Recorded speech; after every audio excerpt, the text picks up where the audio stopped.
All right, 6:01. We're still waiting on a few to join us from the committee, but in the meantime, we will go ahead and call the policy meeting for February 10th to order. Attendance will be noted. Yes. And Dr. Russell, Section 2, review cycle policies.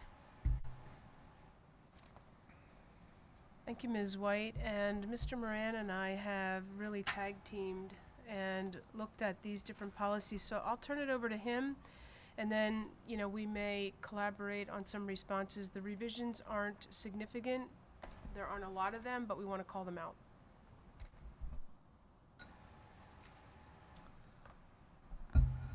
Okay, thank you, Dr. Russell. To start this evening, this is the changes that we're going to review this evening are based on more of a cyclical review process for these policies.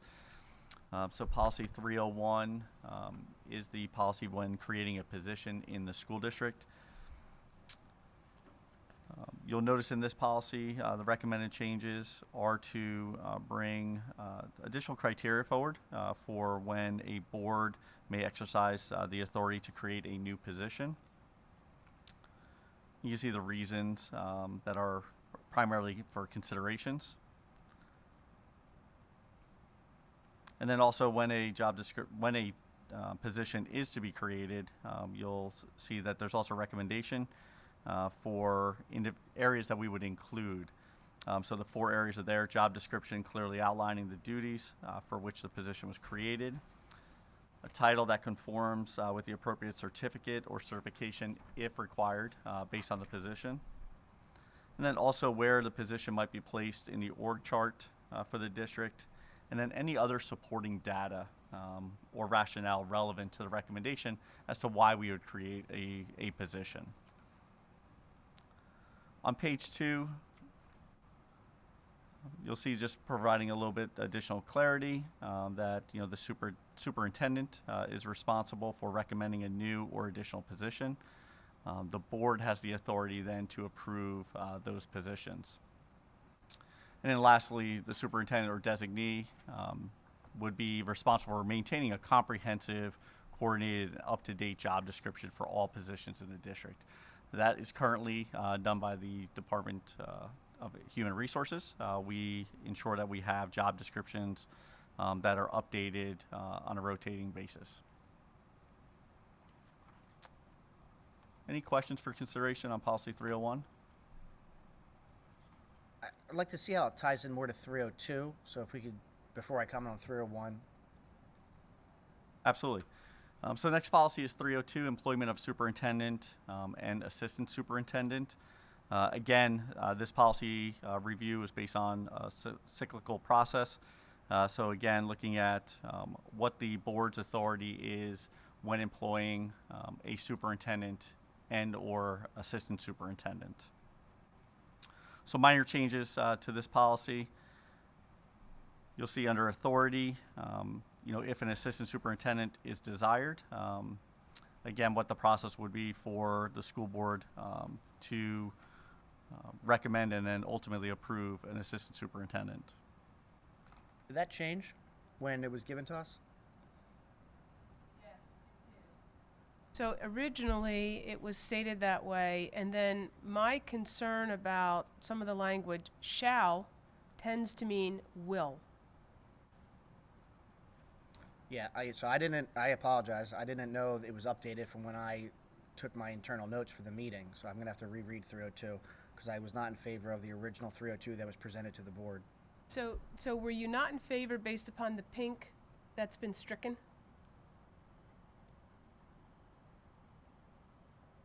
No, I was not in favor of it because it ceded the responsibility of hiring an assistant superintendent to the superintendent rather than the board first. Well, the assistant superintendent must be recommended by the superintendent before the board can approve. Correct. It's not the hiring, but the recommendation must exist. Correct, but we don't necessarily always have an assistant superintendent. So the way I read the initial policy that was presented over the weekend, and the way some other board members read it, was that it was no longer a condition, it was a mandatory. There will be an assistant superintendent. And that was not the intention of the changes. The intention was to, again, just bring clarity that, if an assistant superintendent, if we were to employ an assistant superintendent, the process that we would go through, it was not to state that we would require to have an assistant superintendent. The district and the board has the authority to utilize either an assistant superintendent, an assistant to the superintendent, or not have the position at all. Is there a The particular? original wording that was sent to the board said that, wasn't this pink either. The original wording sent to the board over the weekend was this, it wasn't this. It wasn't that pink that was struck out either. It stated that, It said if an assistant superintendent position is desired, that was stricken. And in its place, it read, an assistant superintendent shall be appointed by a majority vote of all members of the board Yeah. upon nomination of the superintendent. The intention of that was that if an assistant superintendent was going to be employed, that it shall be appointed by a majority vote of all members of the board upon nomination of the superintendent. So the intention was not that we were required to have an assistant superintendent, but rather if we were to employ an assistant superintendent, that assistant superintendent shall be appointed by a majority vote of all members of the board. So because there were questions, the decision was to make a slight change to that, which now reads, if an assistant superintendent position is desired, an assistant superintendent shall be appointed by a majority vote. Sorry about that. well, the current policy 302 says that if an assistant superintendent position is desired, Correct. an assistant superintendent shall be appointed by a majority vote of all board members upon nomination of the superintendent. Right. What's different now? Nothing. It's back to back the to that. original language. Okay. So then the only thing that we're changing now is the purpose? Purpose, and then also on page 3, Okay. just that's- clarifying rather than it states the board. Yep. Okay.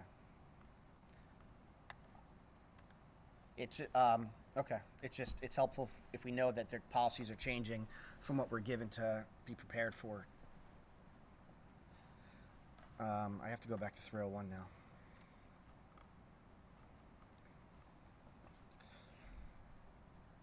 Absolutely. We'll ensure in the future if a change is made from the time that the policy is released, that we Otherwise, we're reading them here, and it's not enough time to do all that. correct. And it was in response to some of the questions that were posed to ensure that it was clear. Would you like to go back to policy 301? Yeah, I have it here. I'm just looking Okay. it over again.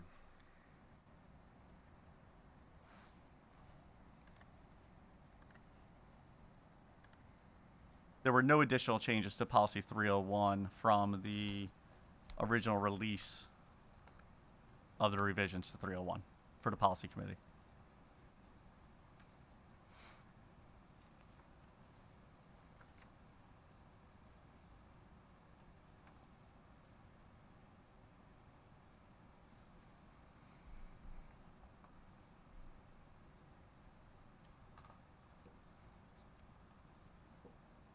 Are there any other comments or questions?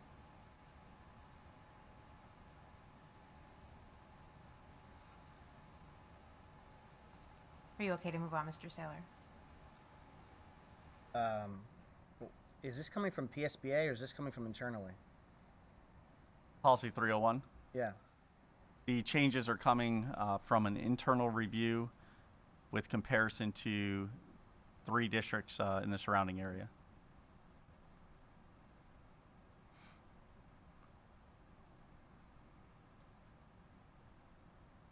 What's your purpose around the exercise of authority to create a new position, the adding the 5 bullet points?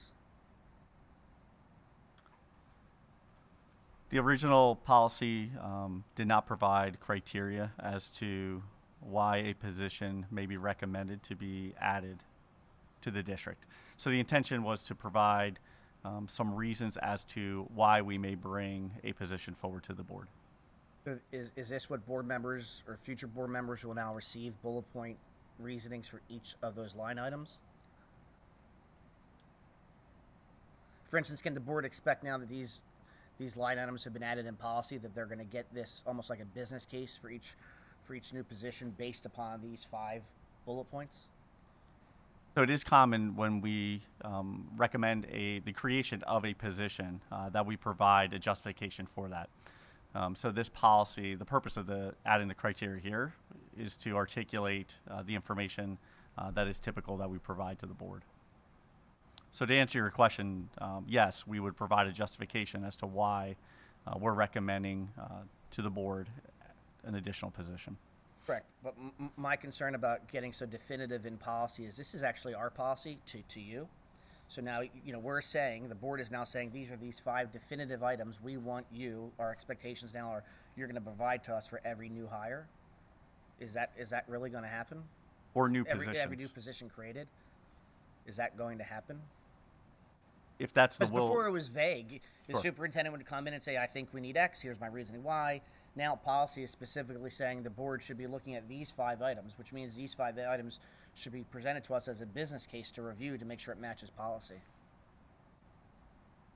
So, if I may, my impression of the detail out of them is that these were the things that are currently considerations when negotiating internally whether or not you should ask for a particular position. These are the things that administration is already thinking about and doing, and this is just verbalizing that this is the process that you're going through, even though I don't know if it's explicitly always stated in bullet point form to the board.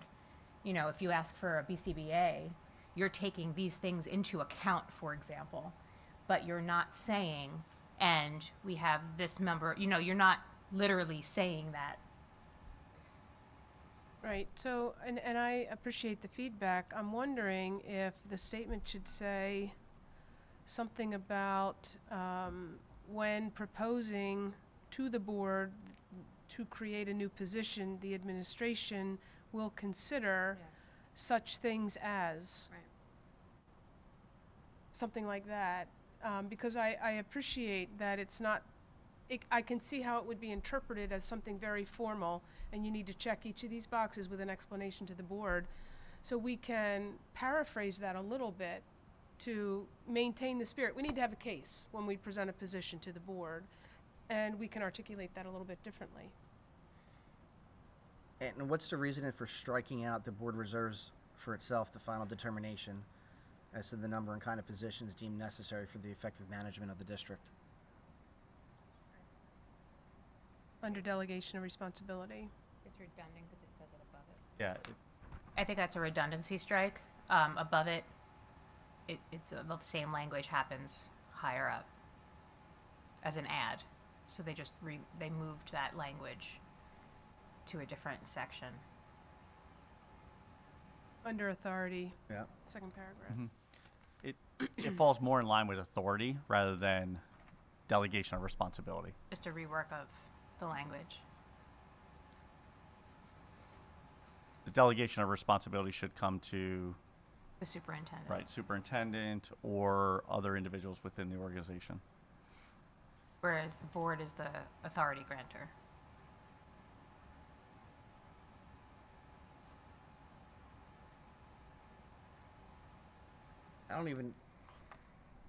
And that's not really the board's role to begin with. So if we're going to start striking things out of policy, is it really the board's role there? We hire the superintendent.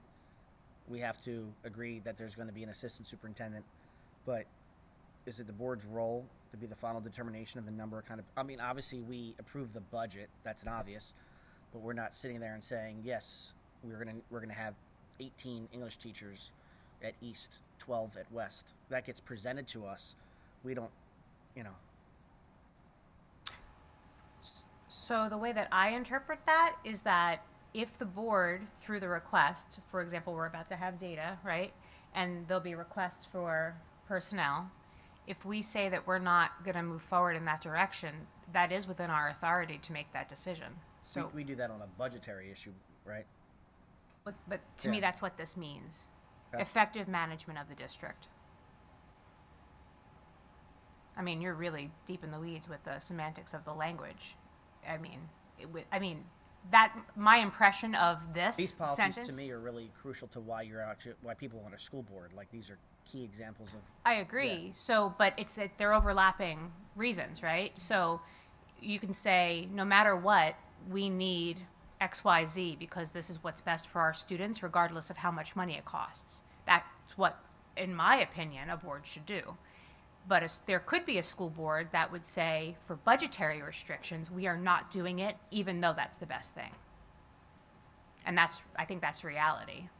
So, I mean, it comes down to the interpretation of what that authority means, but the power lies with the board for better or for worse. And that's the way I read that sentence. Does anyone else want to weigh in on that, or that's just my impression? Dr. Weston's finishing his bite. I mean, I'm looking down under delegation of responsibility, and it talks about, the 2 motions will be placed before the board when establishing a new position. The first one is to create the position in the first place. And that, to me, circles back to the board reserves for itself the final determination as to the number and kinds of positions deemed necessary. So the superintendent makes the recommendation. The board makes the decision to take that recommendation on board. Or leave it. So that to me is how that all fits together.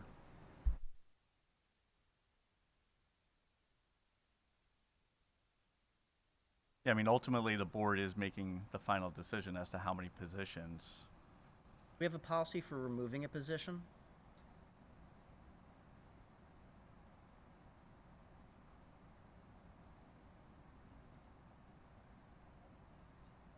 Yeah, double check. As we're looking for that, can I see that language? Because, as the board createth, the board taketh away. And, Dr. Russell, I don't like point to number of students enrolled as a caveat for things because, as you know, enrollment fluctuates. And I would hate to have 5 years ago we hired X because we had 4,700 students, but now we have 44. So then the board's just going to take it away. So, well, the reason you were hired is because enrollment was here, now enrollment's there, so that position is no longer needed. I also know we actually I don't think we do have a policy of removing a position.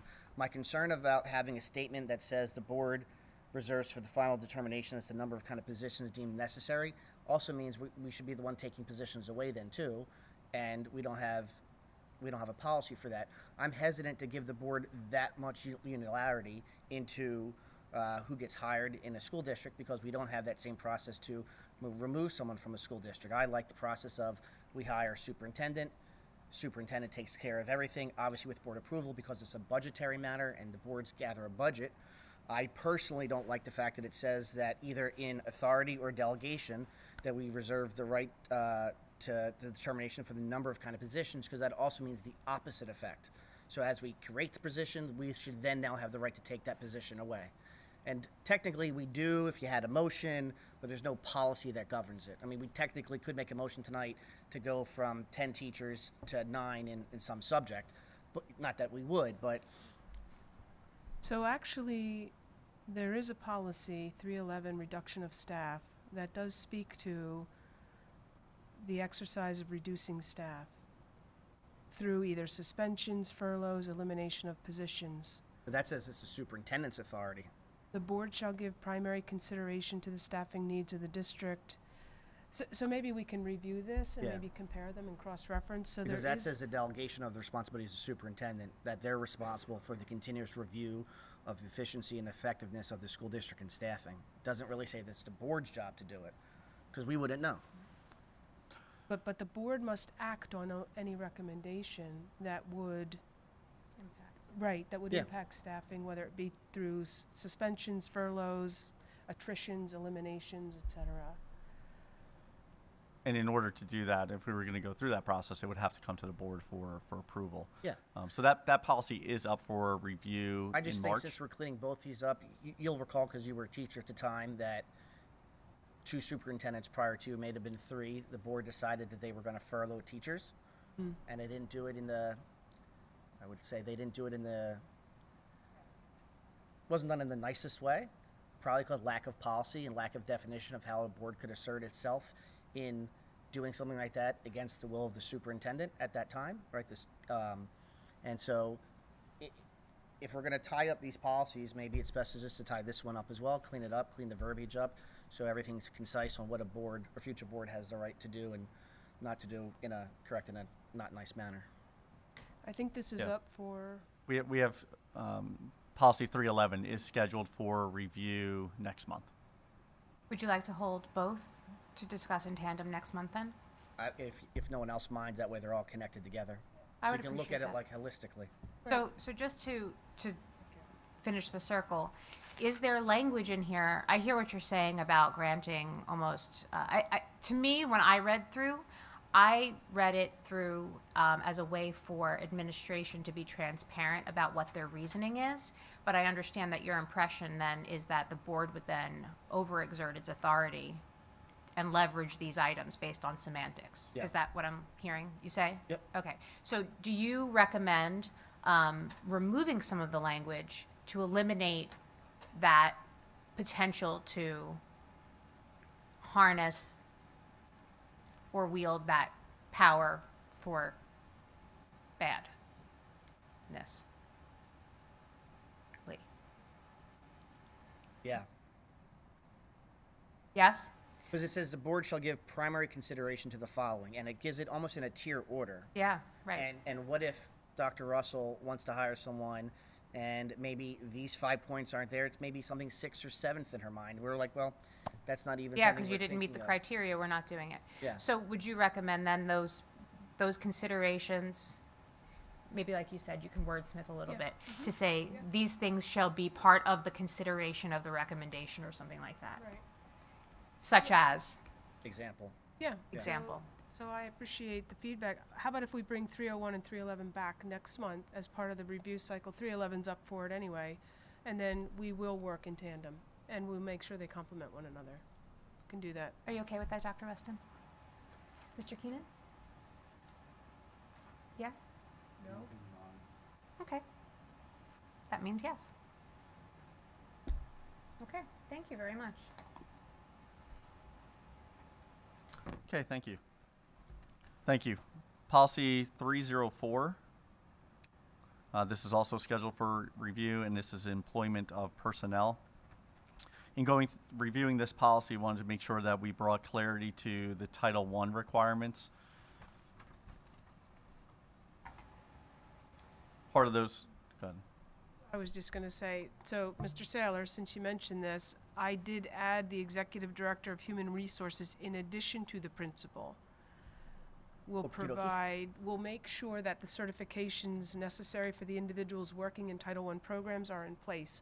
I mean, a principal doesn't always know the qualifications of the individuals they are presented. They may or they may not, so this sort of covers us because there are very strict rules around Title I.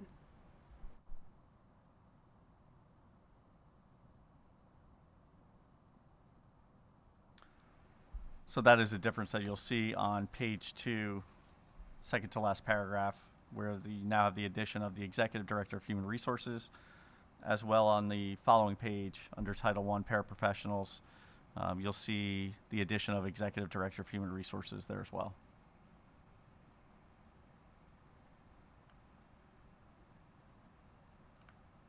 The other areas that we wanted to include was ensuring that we had information regarding requirements for special education paraprofessionals and also personal care paraprofessionals, as they do require training each year in the number of hours that they must meet, as well as in order to be considered highly qualified, they have to have one of the 3 areas that are listed there.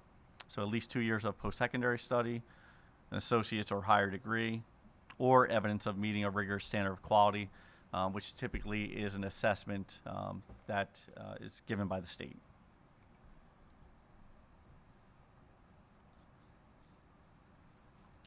Any questions on that policy? Yeah, so why did we add or local assessment? What local assessment could be given that would make everyone be at ease? Yeah, so the district can utilize the criteria that the state provides and create an actual local assessment. Our process is that we utilize the criteria given by the state, and it is typically done through observation of the paraprofessionals. So we utilize the state criteria. The supervisor, whether that's the building principal or special education supervisor, would review that criteria and then sign off that the individual does meet the criteria given by the state. And then that is issued as meeting the requirement for highly qualified. So you can have a local. We choose not to use a local. It is the law. It's in the law as an option. We just opt not to elect that one. We look for 2 years of post-secondary study or an associate's or higher degree. So why don't we just keep it like that, and then if you want to change the policy when you want to use a local, you would just change the policy? Well, we do want to be able to utilize the rigorous standard of quality through the state assessment. Yeah. So you could use state or local. Yeah. So right now we have individuals that do not have 2 years of post-secondary or an associate's or higher. So we want to ensure that we're able to utilize the state assessment. So can we just strike local or local? Can we just strike or local and just say evidence of meeting rigorous standard of quality through a state assessment? I would recommend that we keep it as an option. But we don't use it. Correct. We currently don't, Why? because our decision has been to utilize the state criteria. Is it better, worse? It's comprehensive. Yeah. Yeah. So I mean, it's part of the law. Yeah. It's the wording that comes straight from school code.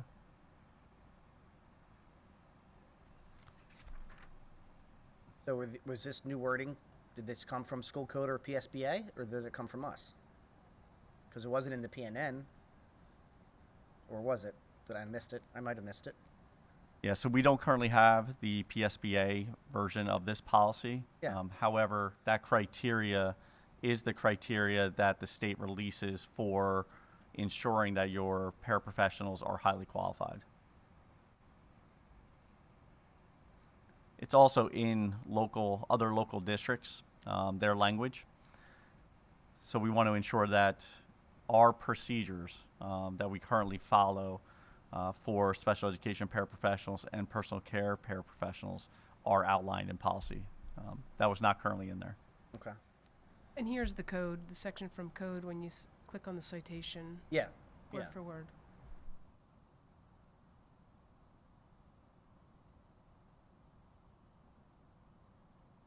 Any other questions on policy 304? Yes, my only other feedback with regards to this particular section, since we're talking about it, is whether or not something should be explicitly stated about the techniques of training that are required for special education paraprofessionals that would be in line with our behavioral standards and expectations within our buildings. De-escalation, that type of thing. That's another policy. Yeah, I know that, I understand, Yeah, I'm just but trying to- I'm wondering if it should tie in, because I do think that when you're looking to hire individuals, it's important for them to understand that it's different than a standard job with required skill set of expertise. Yeah, that's so I think what I would view as appropriate here would be an admin reg, similar to what we did with school police officers, Yep. where That's what I was we, thinking yes, about it in we have an likeness onboarding too. process, yes, and we could call that out. I mean, we do consider some of the professional development that would be supportive of these people. They have very difficult jobs, in many cases, roles. So yeah, how about if we work on an admin reg, and we can add some of that information there. And I think that would help be a benefit to the support, I mean, to the professional staff that they work with. Right. Yeah, and I don't mean to be ornery because I'm still flying on cloud 9 from the Eagles victory, but I've been told that we just don't copy things from other school policies. That's just something that PV doesn't do. But yet, I'm just trying to understand, we don't use local assessments. It hasn't been in our policy. And it's not PSBA. Yes, it's in school code, but it has been in ours. But we're just copying it from another school district just to be like the other ones. So just to be clear, we did not copy this from other school districts. We copied it from school code. I simply stated that it is also listed in 3 of the surrounding school districts. But the information came directly from a requirement in school code. Yeah, but we want state assessments, not local assessments. And I still haven't understood what a local assessment would be outside of a state assessment. So I'm just trying to figure out why we would want to put this in policy if we're not going to use it. Or if we don't think it should be used. Yes, it's in school code, but we're not using it.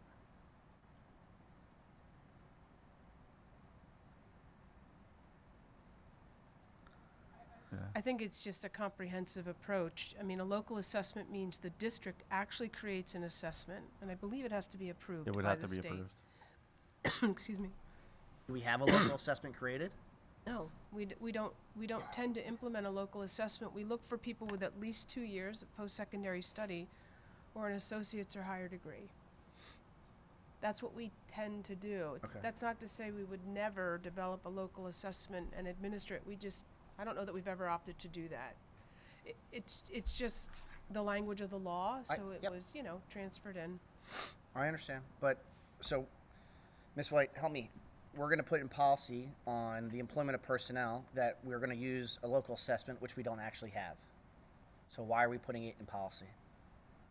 It's like the chicken before the egg. We don't currently have a local assessment drafted, created, and approved by the board. So why would we put it, or by whomever? So why are we putting it in policy that says that that is an option for us to use? So I guess I don't personally know enough about the state or local assessment process, but it's not saying that we're going to implement that. It's just evidence of having met that. So is there some sort, say it's your life's dream to be a paraprofessional. Is there some sort of coursework separate from an associate's degree or higher, or 2 years of post-secondary study, and a diploma that is available in the world through either the state or some sort of federal program metric that provides a paraprofessional training? And that's sort of rhetorical, but that means to me, if I'm applying for a job, I can, I want a real ID. Sure, I don't disagree with you there. This That's what that policy- reads to me, though. Well, I don't, and I want to know how it reads to, like, the law, because this is what the policy is. So we're going to pass this in March, first read, so by June, PSBA will probably approve it. It'll be on our website, that in this policy, we have a local assessment. And that, That's You- not. with I all don't due read it respect, that way. That's not what it's saying. It's saying they must have a secondary school diploma and one of the following. It offers the district options. Yeah. So we don't and so have if to do somebody that. comes in and says, I have option 1 and option 3, I would like to do a local assessment, we don't have one created. Well, they would have to bring evidence that they've done it. It's not saying that we will provide it to them. No, he just said we would have to create a local assessment, correct? If we wanted to we utilize, wanted a local one. utilize a local assessment as Like one if- of our criteria pieces, we would have to create it and then get it approved by the state. But we're saying we want to utilize that. We're saying we want someone to be able to use a local assessment, but we don't have one created. We're So- not saying but- that. That's So- what the policy says. Aren't these credentials, isn't this a credential that the job applicant would be presenting That's right. themselves? That's right. It's So, not an right. examination that we would be giving Right. ourselves. This person would be coming to us and saying, No, that's okay, not what he just said. excuse me. But that's not what he just said. Well, And he's- aren't we clarifying through discussion? Sure. I don't want to, leap on what might have been a misstatement or a miswording on what Mr. Moran might have said. I'm looking at what is said here, and I'm seeing, there are 3 criteria that we will take. There we can have, and somebody may come to us and say, okay, I don't have 2 years of post-secondary study, I don't have an associate's or higher degree, but I can provide you with this evidence of meeting a rigorous standard through a local assessment that I took and that elsewhere, and I am providing this to you for your consideration to see if this will meet your standard. right, that's the way I read it. Is this, is this a correct understanding? Is this a correct interpretation of what I'm seeing here? So we would want to hire individuals that meet this criteria.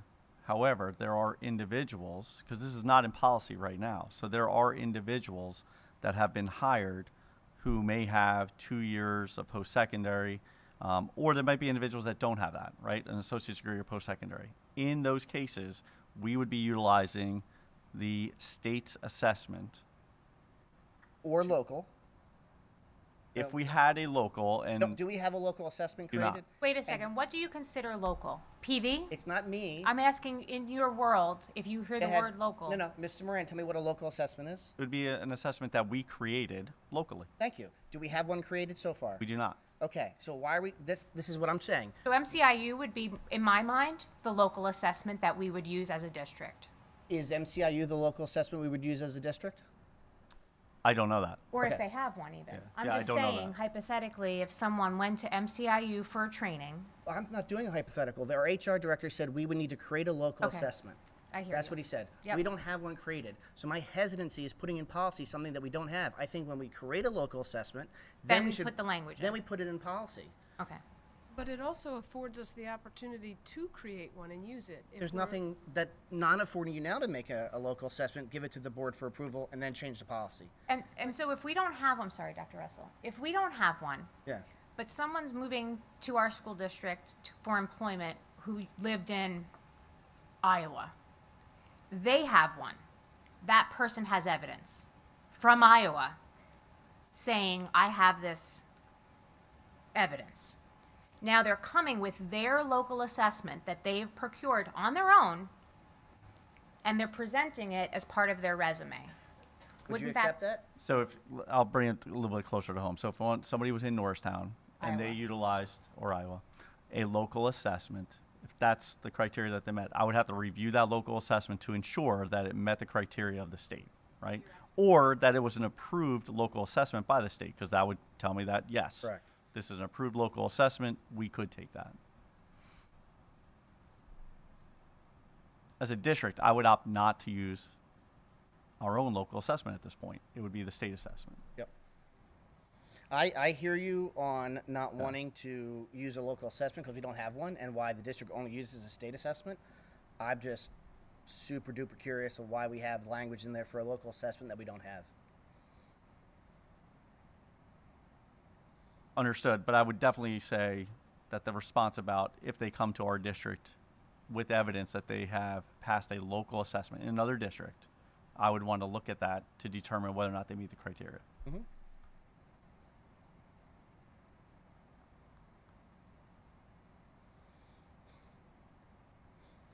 I guess then the question, Mr. Saylor, is are you requesting that it's stricken, or would you like to allow the leverage of, Yeah. you're entitled to whatever opinion you want. You want it stricken. Oh, yeah, I mean, me personally, I don't know why it's in there if we don't, A, use it and don't have one. We've been pretty adamant that we use the state's assessment. Is that only because we have never been presented in your tenure, Mr. Moran, with the local of any variety? Like if somebody on the norm came to you with a quote-unquote local assessment for employment, and you saw it on the regular, I think your answer would have been, We yeah, would- sometimes people bring us a local evidence of an assessment. Correct. But that doesn't normally happen, In the time that I've been here, we have not had somebody come with a local assessment. but they could. They could, absolutely. And you could There are say, districts hey, that this use it. isn't enough, I need more, or you're not qualified, or you need to go out and get XYZ or go to the state. What districts have local assessments created? Do you know? I do not. What process did the districts do to create that local assessment? So they would have to utilize the state assessment criteria, Yep. create their own assessment based on that criteria. Create and their own. create their own. That Norristown created their own, like using the example, Norristown, their team created their own assessment based off of state assessment. They created a capitalized version for Norristown. Correct. Yeah. And in a generalized theory, someone from Norristown has their Norristown local assessment.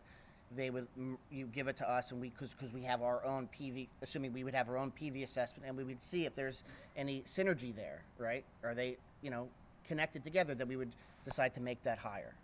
Well, if it's an approved local assessment Yep. coming from Norristown, the state has already approved it. So I wouldn't have to necessarily do a formal review of it because it's an approved local assessment.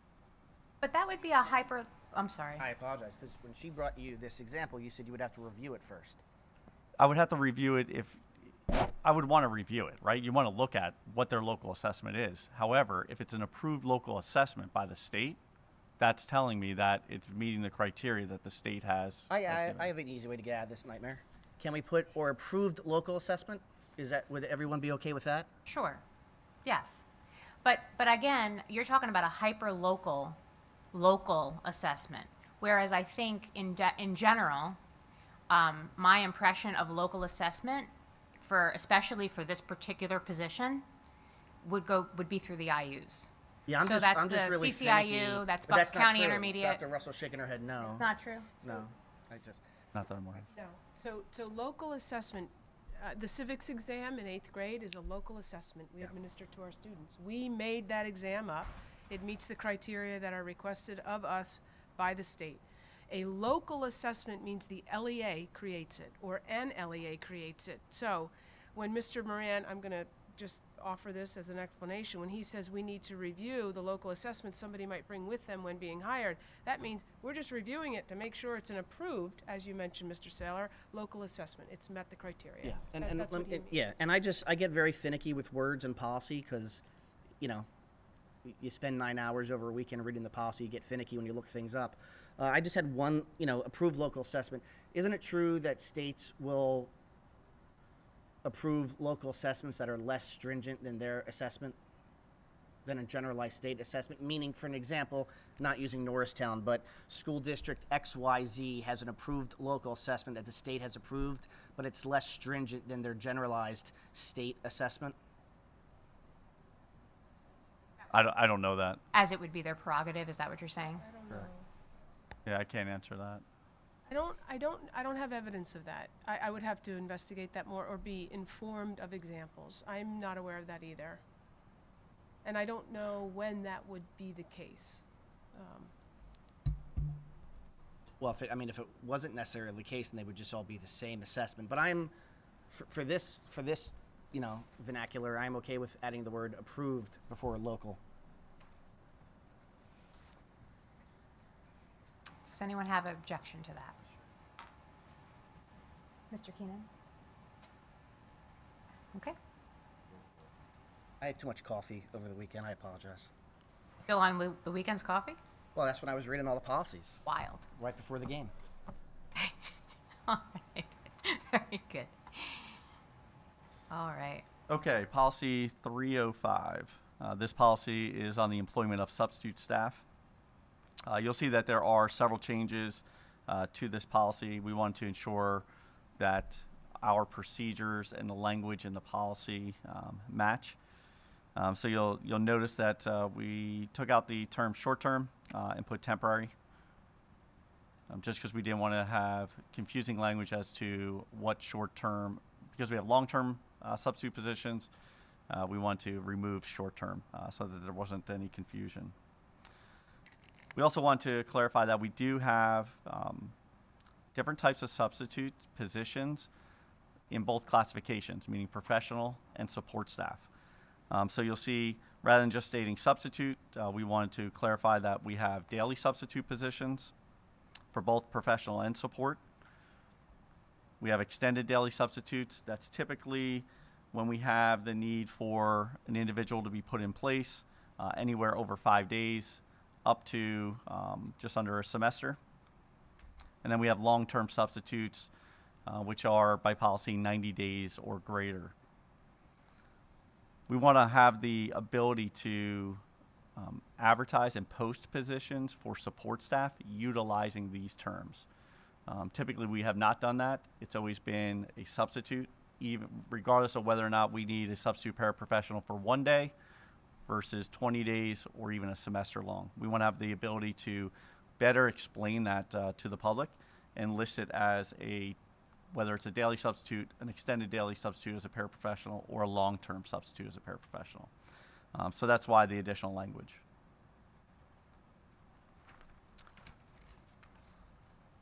On page 2, just identifying that there is a difference in compensation and where that compensation comes from.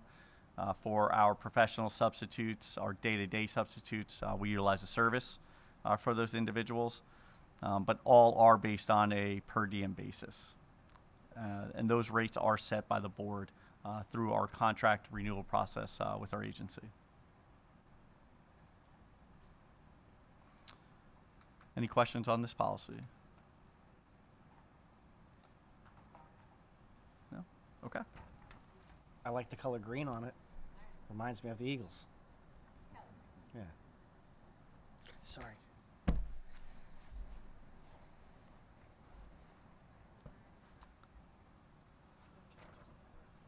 And 306, no changes to that policy. Just clarification, if I may. 301 we're going to bring back in conjunction with 311.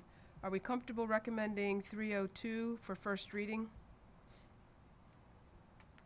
304 with the word approved in front of local assessment, and then 305 and 306 both for first reading? Are we okay with that? Okay. Excellent. Thank you. Thank you, Mr. Moran. All right, moving right along.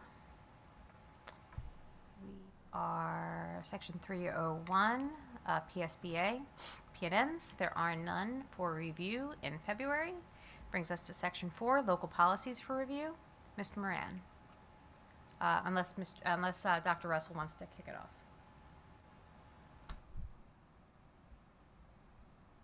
Why do we have 810.3 here? Let's.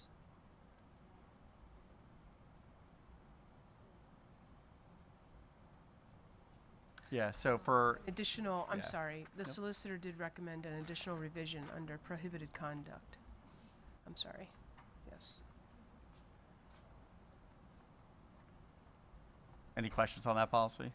It's actually not in the agenda, but 810.3? yeah, it's in the Fun. agenda. It's just not listed in any of the documents.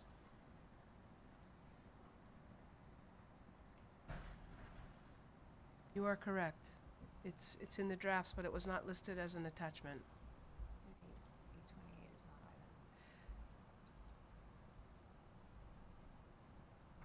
All right, so why don't we put 810 and 828, why don't we bump those to March? Yep. We'll do that. We will add those as attachments.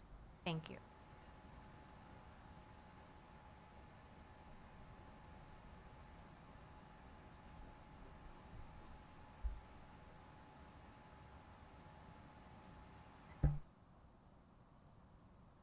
So we're gonna move 828, it wasn't attached, Well, so, okay. we'll talk about that in March. Okay. So we'll jump to 103, 103.1, 103.2, and 104. Okay, so policies 103, 103.2, and 104.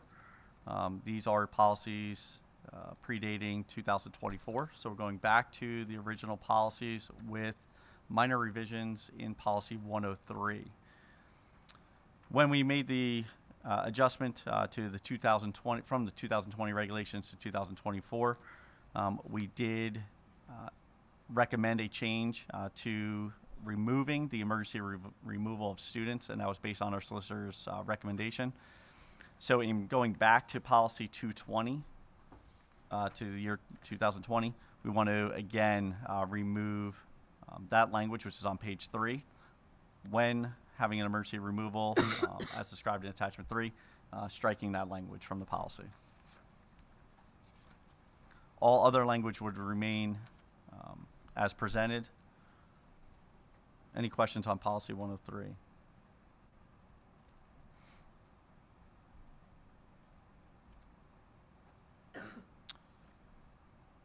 Okay, moving forward, policy 103.1.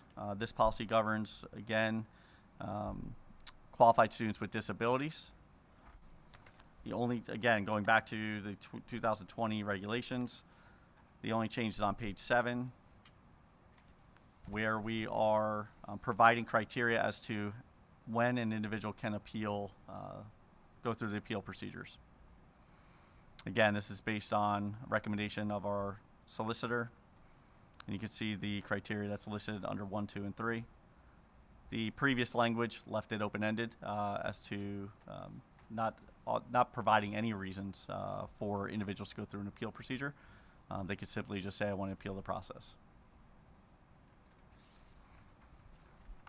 Any questions on policy 103.1? All right, 103.2, recommendation is to rescind that policy as we move back to the 2020 regulations.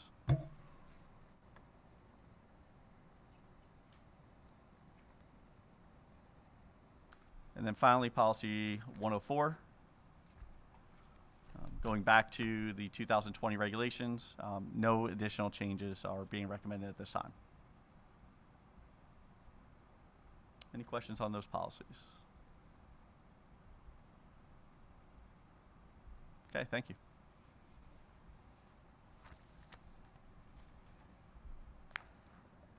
So we will bring 103, 103.1, and 104 to first reading.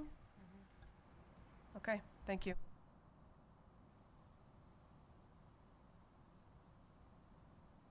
It's freezing in here tonight, I agree. It's, I'm just connecting dots. So January's policy meeting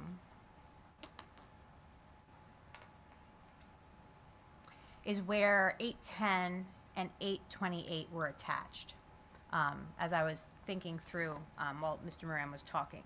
So it seems as though the only changes that were brought forward, because it was bumped now to February because of these 2 recommendations. Is that accurate? Correct. I'm just pulling up the Yeah. change. I remembered reading them, and We don't have to pull them. Huh? We don't have to pull them from today. So, you know, and I It's would because they weren't attached that I was saying it, but I remembered that I read them in last month's. Yeah.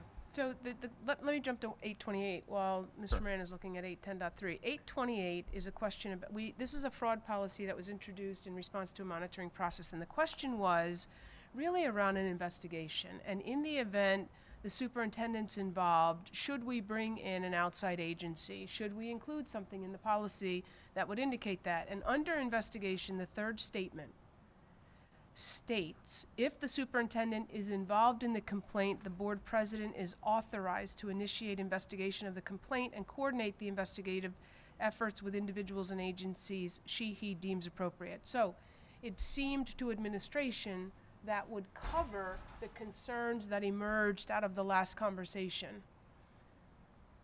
So there are no recommended changes because we thought that addressed it, unless there is a different way to articulate that. Wait, there are no changes made to 828? There are none, because the third statement under investigation, I believe, addresses the concern about bringing in an outside agency to conduct an investigation. So what about the suggestion that was made that language be incorporated regarding overnight and impartial review? So was that addressed and any changes made? Or no? In fraud? 828 fraud new policy, the notes state that from the January 13th meeting, a suggestion was made that the language be incorporated regarding overnight and impartial review or independent party review as part of an investigation. So that's why it was coming back, because something was changed. Right, but it's in here. Yeah. Which is my statement, so I'm not sure we need, I don't know But what. that is I the don't know- change.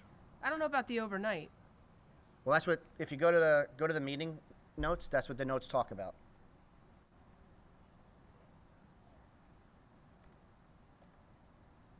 No, for today's meeting.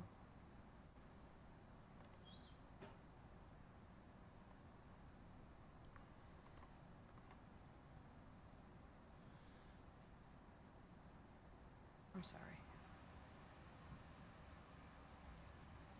Regarding oversight and Oversight, yeah, impartial I'm sorry. review. Yeah. Yeah, so the oversight, the impartial review by an independent party, and that authority on the part of the board president and the board is in the policy. That's what I'm saying. And it's in the policy under investigation, third statement. So if I go to investigation, Superintendent is involved in a the complaint. board president is authorized to initiate investigation of the complaint and coordinate with agencies Yep. as he or she deems appropriate. So it seemed to cover the concern that had emerged in January. Ms. White, I mean, I wasn't here, Dr. Weston, Mr. Keenan, I wasn't, Mr. Leggett sat for me in January, I was away, but, so this is the same policy that was presented in January, but does that, everything's fine? Okay, okay.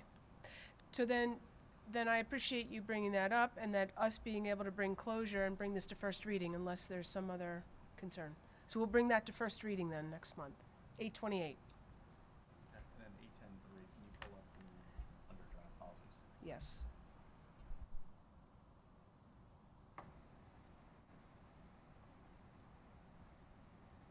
If you scroll down to prohibited conduct, so the additional change from our legal falls under prohibited conduct.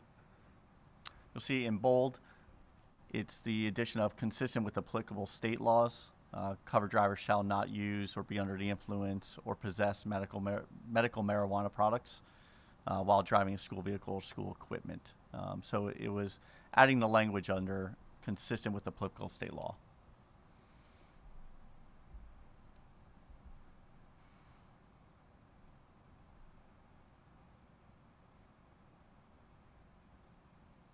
Prior to that, we were just stating that they were not permitted to utilize medical marijuana. Well, how does that commingle with the exception for therapeutic use of prescribed controlled substances? Because isn't sometimes that what marijuana is prescribed as? Correct, and I think that's the reason why they wanted to ensure that we had consistent with applicable state laws to ensure that we were not discriminating against individuals that may be covered under state law as being permitted to utilize it. But it says consistent with applicable state laws, covered drivers shall not use, be under the influence, or possess medical marijuana. And then at the same time, it says an exception shall be made for therapeutic drugs, and marijuana is a therapeutic drug. So doesn't that say that they can use medical marijuana if it's prescribed to them? Where's the exception, Mr. Saylor? I'm sorry. An exception shall be made for therapeutic use of prescribed controlled substances used by covered drivers when their covered driver has submitted an advanced licensed medical practitioner's written statement. So, So, if Yeah. I may, I guess my impression of that is that those individuals that have a medical exception, if they did a drug test, it could come up that they have tested positive, but yet not be under the influence. I think the expectation would that they wouldn't be under the influence while they were operating the vehicle.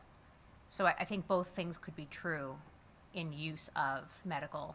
Go ahead, Well, Dr. Rustin. the condition here is that they have submitted the licensed medical practitioner's statement that the prescribed substances will not adversely affect the driver's ability to safely operate a school vehicle. So yeah. the healthcare provider would give a statement that says at the dose and frequency that these substances being used, it will not have an adverse effect on their ability to operate a motor vehicle. I agree that it does seem like there's some contradiction there. It's like, up here it says you can't do it, and down here it says, well, maybe you can, but it does give the conditions under which it might be acceptable. So let me ask this question, because in Pennsylvania there's a really big push to make medical marijuana even easier and accessible. I am, again, policy, so it's totally different than just chit-chatting outside in a water cooler. Medical doctors will prescribe medical marijuana to patients and say, hey, you get 2 hits on the pipe and you're okay to drive. Take 3 hits on the pipe, and that's literally what they'll say. Take 3 hits on the pipe and you probably shouldn't drive. This policy says in one part, can't do it, consistent with state law, in bold, or maybe that's just bold because it's there, but can't have marijuana products. And then another part says, well, we have a little exception if the doctor says it's okay. Which one is it? And then how do you know that they're using that medical marijuana the way it's been medically prescribed? That the note that they gave to HR that says, hey, I'm allowed 1 hit at 9 and 1 hit at 12 and 1 hit at 3, and I won't do it anymore. How do you know?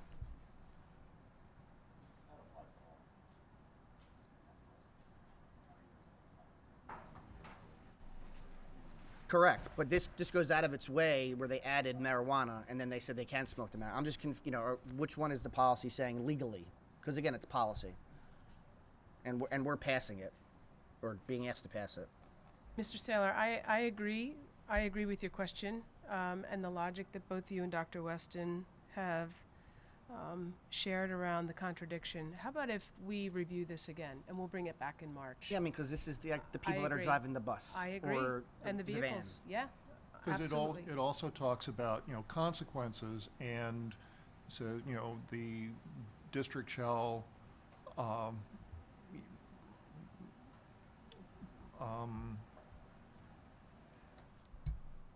be restricted from driving, based on an alcohol test, but it doesn't give any consequences or talk about testing for anything else, including, marijuana products. So, yeah, there's some ambiguity in the language here that, Yeah. I don't know, I think should probably be cleared up. Agreed. So administration will review that and bring it back in March for further discussion.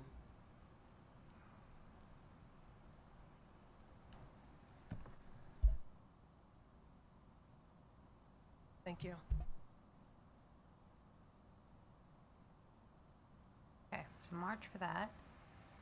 And does that bring us to the end? It does. It does. We went backwards because of me.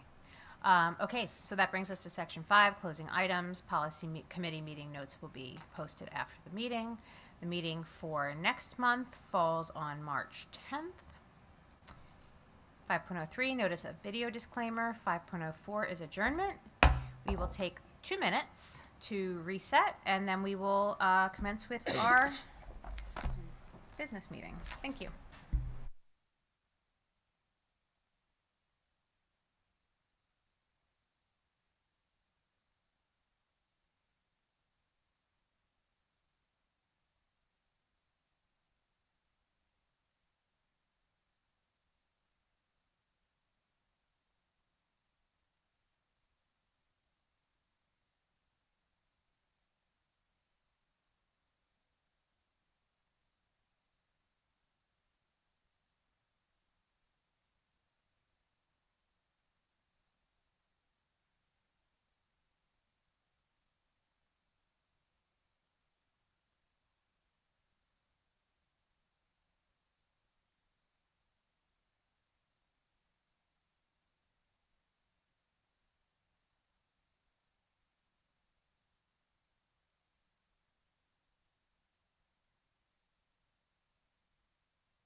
right, friends.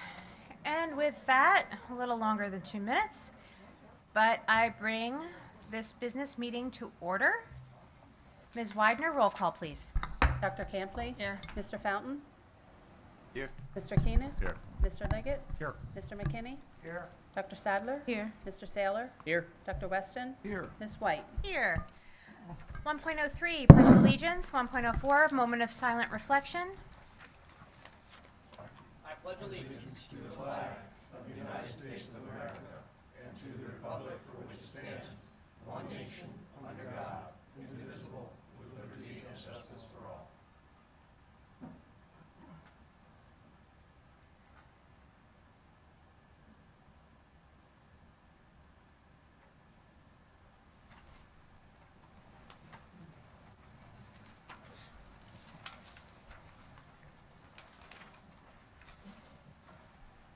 Mr. Liggett, you are up, sir. Would you mind reading the mission statement of the Perkiomen Valley School District? Certainly. The mission of the Perkiomen Valley School District is to cultivate an inclusive community of learners empowered to grow intellectually, socially, and emotionally. Thank you, Mr. Liggett. 1.07, approval of minutes for January 13th and February 3rd. Is there a motion? Oh, every time. I cannot. 1.06 is the approval of the agenda as presented. Is there a motion? So moved. Think a motion and a second. Any comments, questions? Seeing none, all in favor? Aye. Against? Motion carries. 1.07 is now the approval of the minutes. Is there a motion? So moved. Second? Anyone? Motion and a second. All in favor? Aye. Against? Motion carries. 1.08 is our special recognition. I would like to welcome you all here on this Eagles Monday. And I turn it over to Mr. McKinney and Dr. Russell.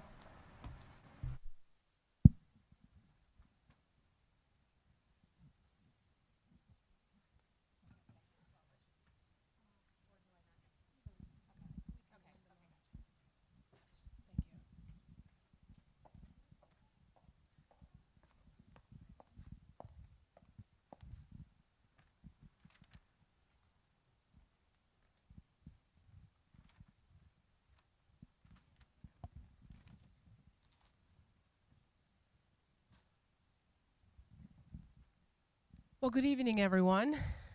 And to our board, we have 2 recognitions this evening. We will begin with members of our Big Brothers Big Sisters group. So tonight we celebrate the members of the Big Brothers Big Sisters, a distinguished program led by Ms. Kim Paulus and Mr. Jason Eichholz. And I believe I saw Ms. Paulus here. If I could ask her to come on up front.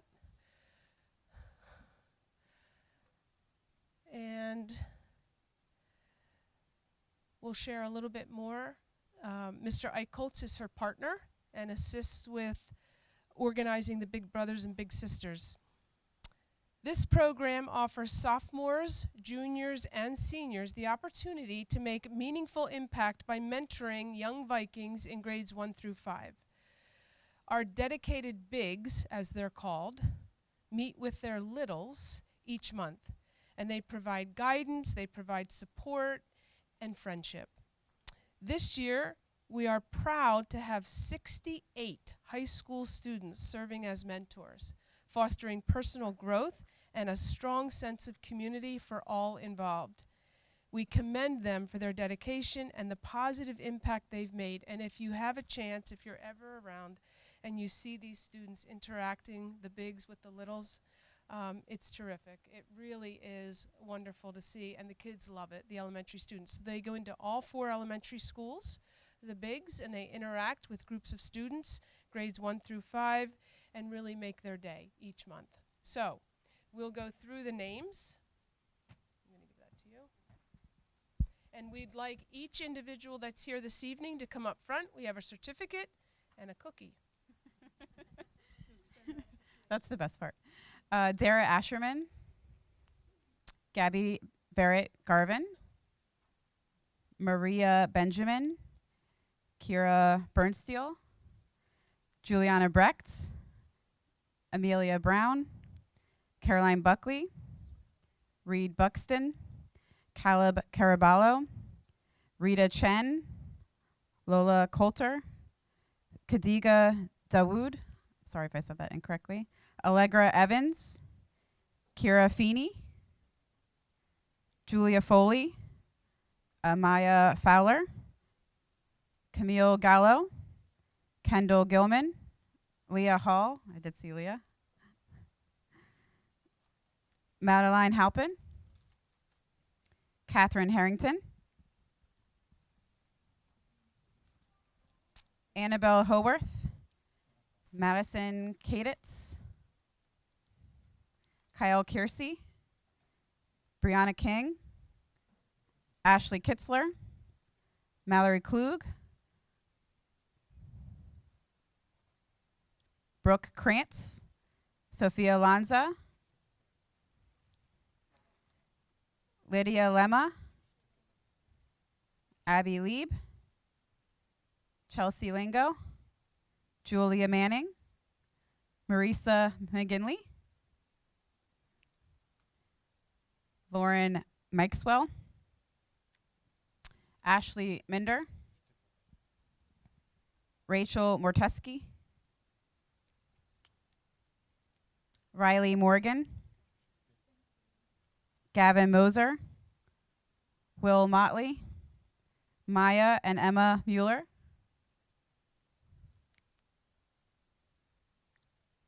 Lauren Murphy, Lucas Wynn, Aislinn Pepper, Sydney Pinkerton, Haley Polto, Haley's here. Audrey Ramsey, Georgia Rao, Hannah Ribble, Emily Reefer, sorry if I said that name incorrectly, Izzy Romanelli, Maggie Schaefer, I saw Maggie here, Amela Saicha, Robert Sell,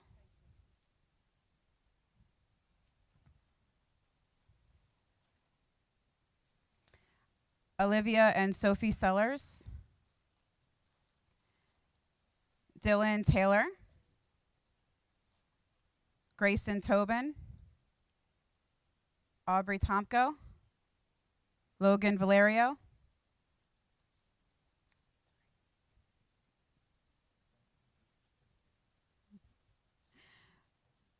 Ryan Valesky, Gabriella Vargas, Leah Weldon, Francesca Whalen, Annabelle Whalenbecker, Nadia Yakinitz, hopefully I got that one, and Morgan Young.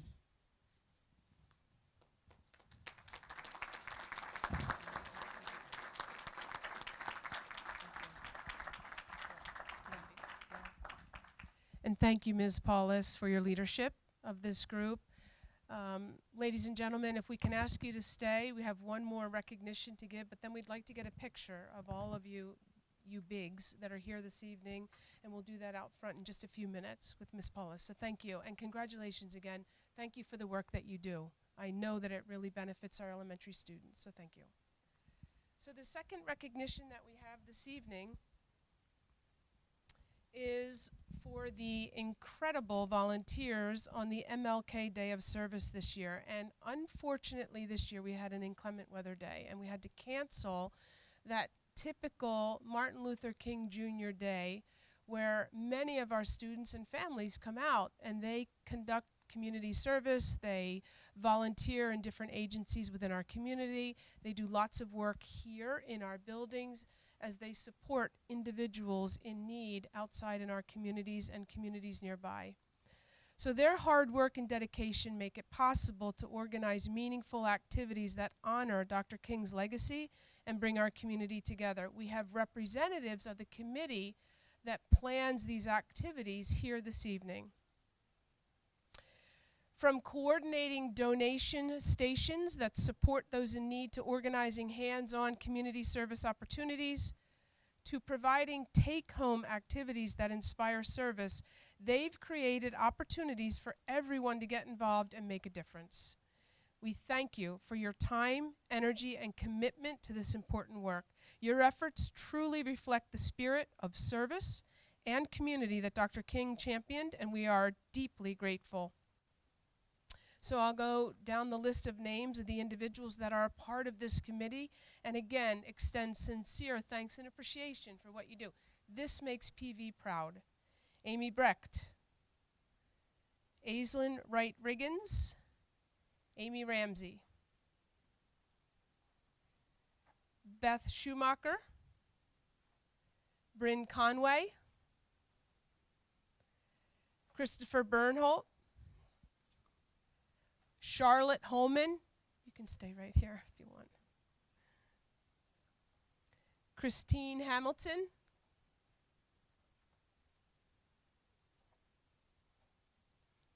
Kristen Craven,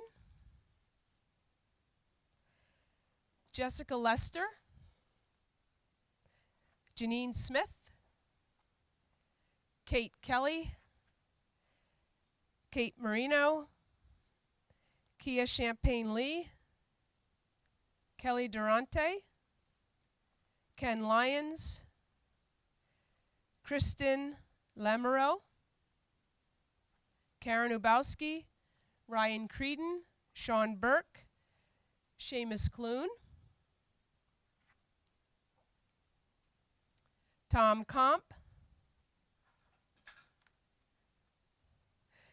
Todd McKinney, and Patty Colucci. Congratulations.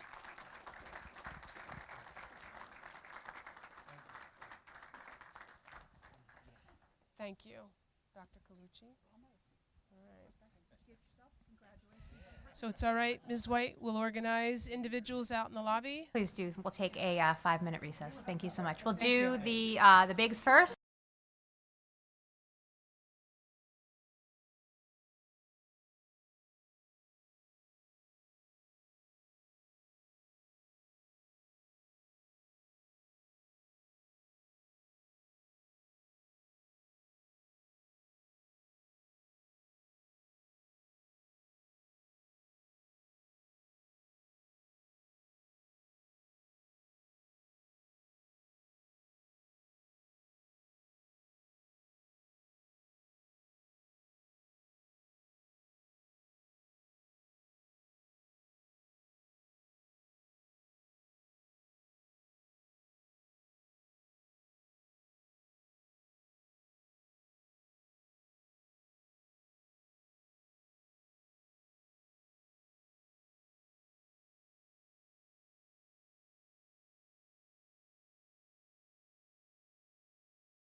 Those were great recognitions for this week.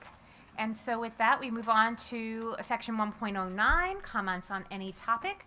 The school board affords the community the opportunity to comment on anything that they would like for a duration of 3 minutes. State your name and municipality, and I open the floor.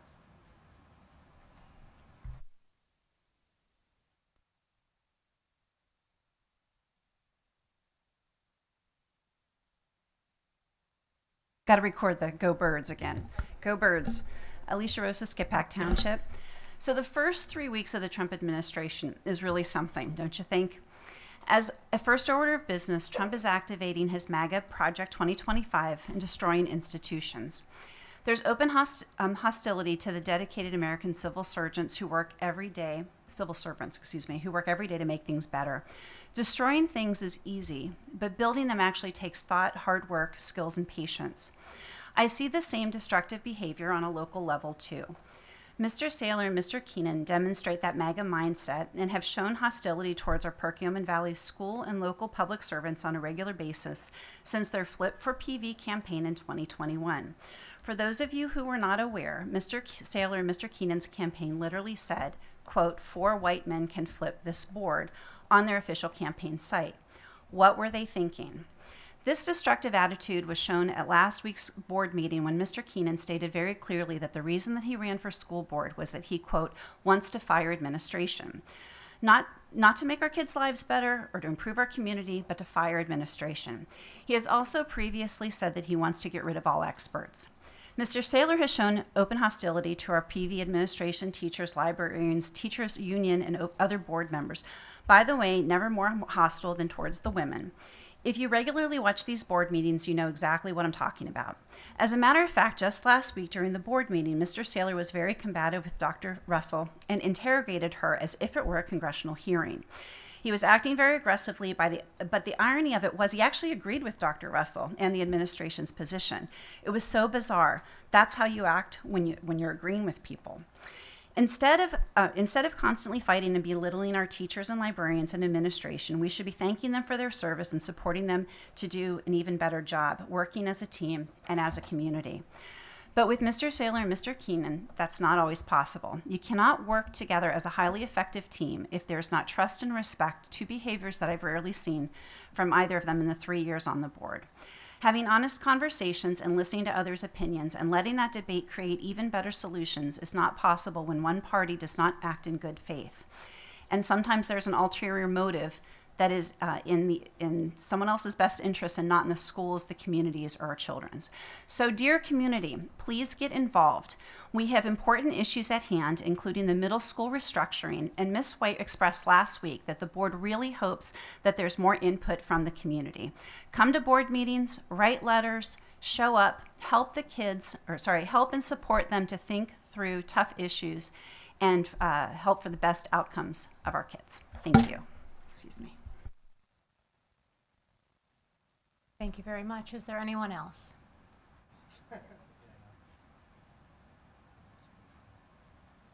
Okay, seeing none, we will move on to section 2, reports and presentations. 2.01, student liaisons report, Ms. Tremba and Mr. Lees. Good evening, everybody. We hope everyone had a nice weekend and enjoyed the Super Bowl win last night. We have a few updates we'd like to share. Firstly, in athletics, PV alumni Christina Warren was recently named to the Pennsylvania High School Track and Field Hall of Fame. She will be inducted at this season's state championship on May 24th. She has, since graduating, run track at ASU and UMiami, and we'd like to congratulate her and thank her for representing PV at the highest level. In music, the Select Ensemble concert will be on February 12th at 7 p.m. and feature performances from the band, the orchestra, and the choir. And we'd like to wish all the performers good luck and invite everyone to attend. Middle School East will also be performing their musical Descendants at the end of this month, and we'd like to wish them well and encourage the community to support their hard work on stage. Thank you. Thank you both very much. 2.02, President's Report. I just want to again extend my gratitude and appreciation for the two recognitions that we had today. And in a segue to, I'm going to turn it over to Mr. McKinney from the MLK contributions that he has offered the school district along with all of his colleagues there. I would like him to say a few words in honor of Black History Month for February. Thank you, Ms. White. First off, in regards to MLK Day, again, the wonderful partnership that Ursinus College has with the school district. We had over 75 students signed up to do MLK Day, helping with Lenape Arboretum, restoring trails and building trails. But of course, we did not do that due to the weather. But Dr. Clune arranged for this past Saturday for us to actually make up that date. So 75 students from our service project group, the men's baseball team and the men's soccer team came out for 3 hours and actually did a lot of work getting the trail done and restored and fixed and extended to the point where Dr. Clune has recommended somehow, some way calling it Bear Trail, the section that they worked on. So, and we hope to actually bring out more students as the semester progresses to continue with partnerships within the district. So we're currently working on some other projects and programs to do. But as Ms. White said or whatever, one of the things that I wanted to say is I was thinking last week during the board meeting that we were in February and it's Black History Month. I just wanted to give a statement, comments about Black History Month and the importance of it. So it's the time of year we celebrate Black History Month, not only here in the United States, but in countries all over the world.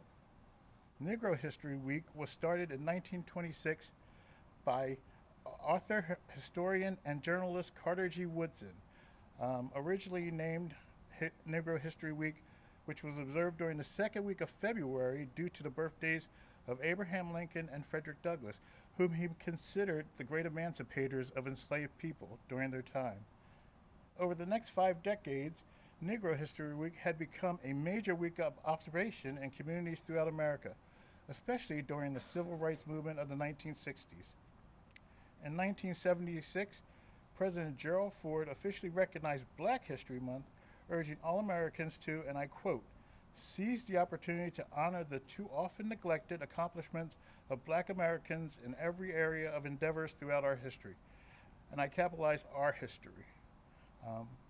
Reason why Black History Month is important in our society: recognition of contributions.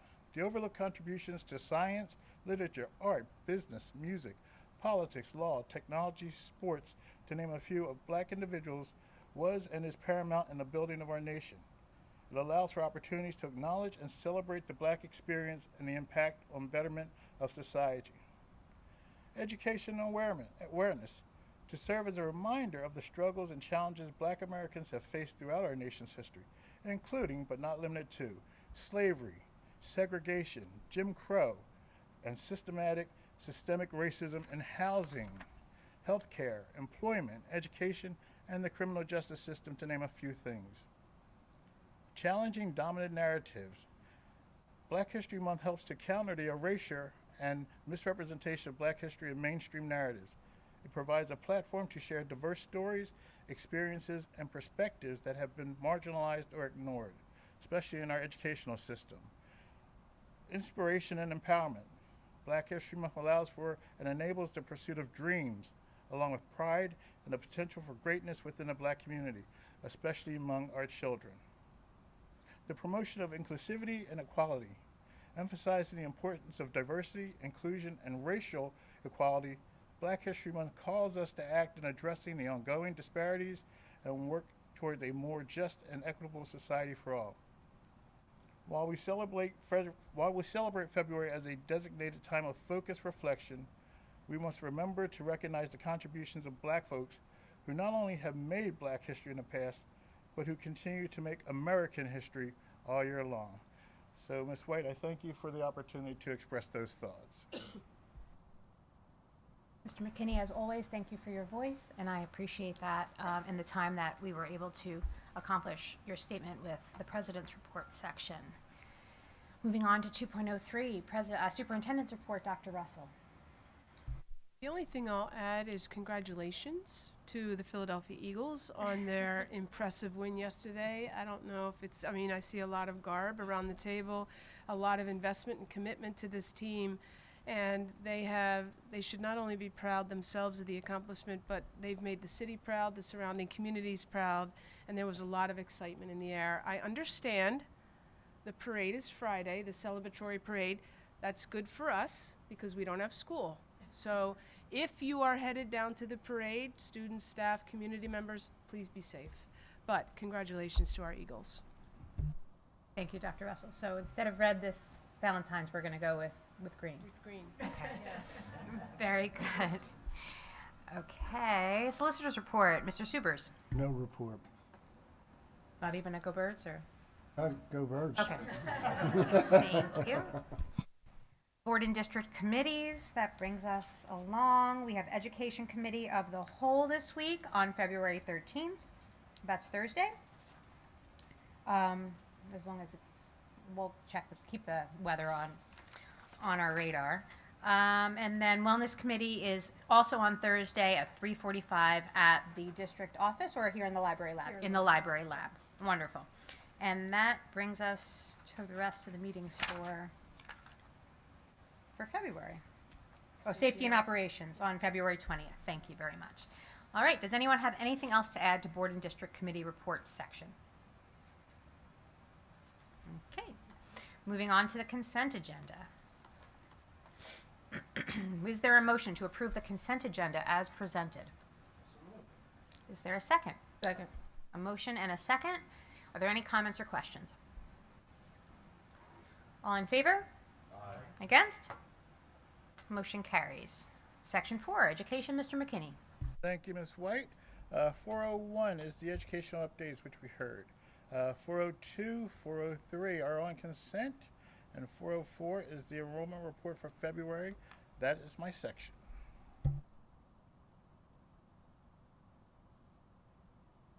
It was so fast. Section 5, Business, Dr. Weston, I'm sorry.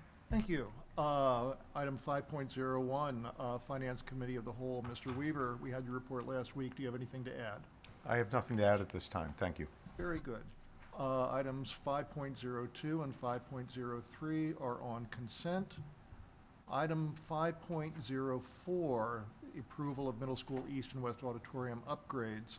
This is a request to improve Center State lighting and rigging, to complete the Middle School East and Middle School West audiovisual phases 2 and 3 upgrades at a cost not to exceed $672,555. This to be paid for through the Reserve for Capital Projects in the General Fund. Recommended action is a motion to approve, and I so move. Second. Motion and a second. Are there any comments, questions? Seeing none, all in favor? Aye. Against? Motion carries. Looking forward to that work to be completed. Thank you. Okay. Items 5.05, 6, 7, 8, 9, 10, and 11 are on consent. Item 5.12 has been removed from the agenda. Item 5.13 is on consent. Item 5.14, the grants and donations report. There is no grants and donation report, and that ends section 5. Dr. Weston, thank you so much. Payment of bills, Mr. Saylor, Section 6. Thank you very much, Ms. White. 6.0 run, ratification of bills and payment authorized with payments, and 6.02 approval of the treasurer's report and financial statements, and I so move. Motion, is there a second? Motion and a second. Any comments or questions? Seeing none, all in favor? Aye. Against? Motion carries. That ends my section. Go Birds. Thank you, Mr. Saylor. Section 7, Professional Personnel, Dr. Campley. Okay, 7.01 through 7.07 are all on consent. That ends my section. Beautiful. Thank you, Dr. Campley. Support Personnel, Dr. Sadler, Section 8. 8.01 through 8.05 are all on consent. That ends my section. Thank you so Go much. Birds, go Birds, EAGLES, Eagles. Dr. Sadler. Not on the agenda, but we'll allow it. Section 9, Governance, Mr. Fountain. Mine is just for the first reading of the policies and to congratulate the Philadelphia Eagles on their big win. And that completes my section. Thank you, Mr. Fountain. That brings us to Section 10, closing items. I open the floor again to the comments from the audience, and I open the floor.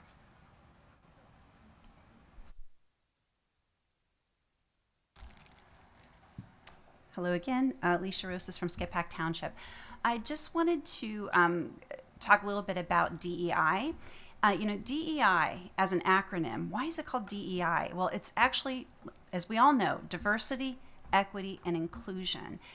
And I just wanted to go through a little bit of a list of what that all includes, because I think it's sometimes misconstrued in certain venues and certain areas about what it actually means. But diversity, equity, inclusion means including people and providing equity for all.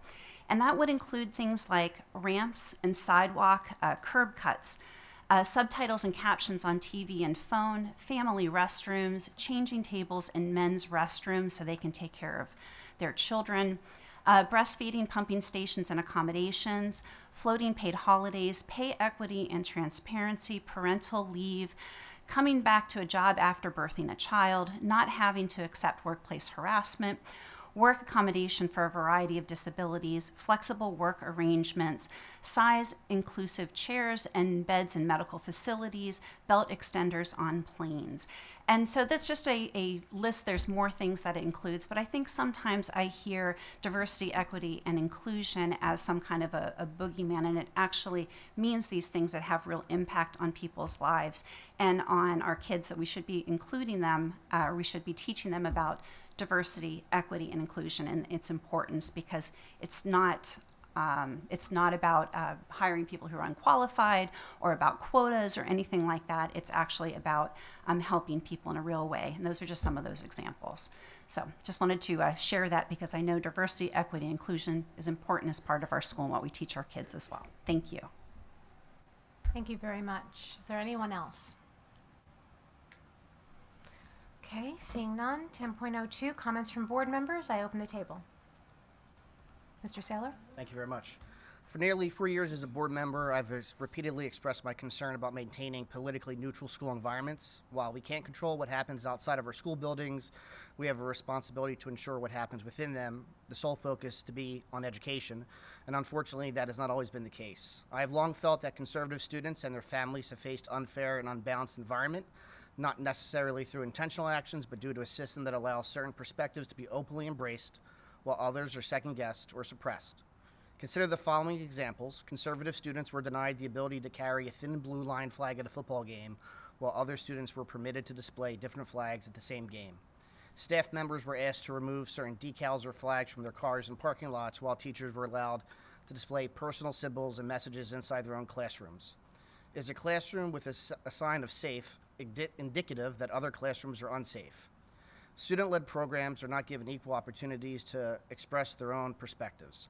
Some hallways are decorated with sexually suggestive statements, yet expressions of religious beliefs are at times prohibited within our school walls. Most recently, on an Instagram page associated with our school, with students and parents, most recently on an Instagram page associated with our school, a teacher or an administrator posted lumping together white students and parents, male students and parents, Anglo-Saxon students and parents, Protestant students and parents, and Jewish students and parents, and they were all grouped together and labeled as ignorant and bigoted. This was, to me, deeply troubling and unacceptable. Most notably, for personal reasons, was the addition of Jews with a specific statement due to their worldview. In my 20s and 30s, I ran a Jewish high school fraternity, a Salathical club, and it was established November 18, 1917 at West Philadelphia High School. It was founded because at that time, Jewish students were seen as outsiders with un-American worldviews, making them unwelcome to other student organizations. And now, 108 years later, I find myself witnessing the same harmful rhetoric and trope in a school district that I represent, this time spread online for other students to see. Anti-Semitism in schools is not just a relic of the past. When my son was a student in middle school here at Perkiomen Valley, pictures of Hitler were placed in the bathrooms, an act meant to intimidate and dehumanize Jewish students.